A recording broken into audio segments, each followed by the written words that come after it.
இந்த வீடியோவில் நம்ம விநாயகர் சதுர்த்தி ஸ்பெஷல் கொழுக்கட்டை எப்படி செய்யலான்னு பார்க்கலாம். நான் 2 ஸ்பூன் அளவில் பாசிப்பருப்பு எடுத்திருக்கேன். அதை நல்லா லோ ஃப்ளேமில் வச்சே வறுத்து எடுத்துக்கோங்க.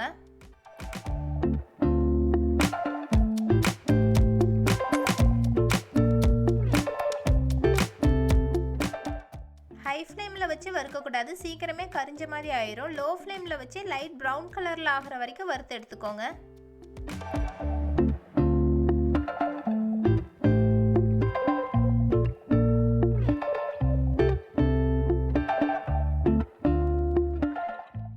நான் வீட்டிலேயே அரைச்சி வறுத்து வச்சுருக்கேன் இந்த பச்சரிசி மாவு. அது உங்களுக்கு தேவையான அளவு எடுத்துக்கோங்க. இந்த பச்சரிசி மாவோட நம்ம கொஞ்சமாக பாசிப்பருப்பு வறுத்து வச்சுருக்கோம், அதையும் சேர்த்துக்கலாம். கொஞ்சமாக ஏலக்காய் தூள் சேர்த்துக்கோங்க. உங்கள் இனிப்புக்கு தேவையான அளவு ஒயிட் சுகர் சேர்த்துக்கோங்க.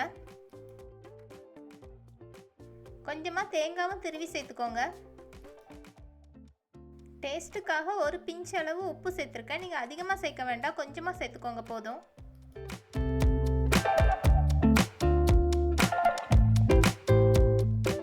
இப்போ இந்த இன்க்ரீடியன்ட்ஸ் எல்லாத்தையும் நல்லா மிக்ஸ் பண்ணிக்கோங்க.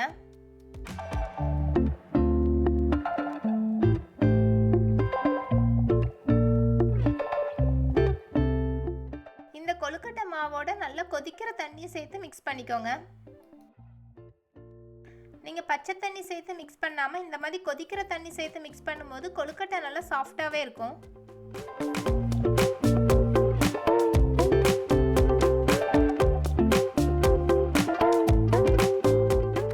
கொஞ்சம் கொஞ்சமாக தண்ணி சேர்த்து நல்லா மாவோட மிக்ஸ் பண்ணிக்கோங்க.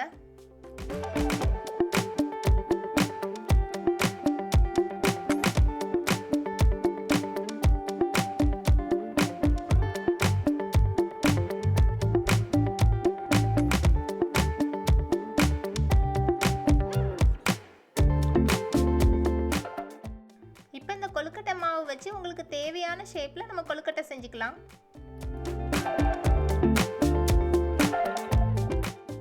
இட்லி பாத்திரத்தில் வச்சுக்கோங்க. 5 மினிட்ஸ் ஹை ஃப்ளேமில் வச்சுக்கோங்க. 10 மினிட்ஸ் லோ ஃப்ளேமில் வச்சிங்கன்னா நம்ம கொழுக்கட்டை சூப்பராக ரெடி ஆயிரும்.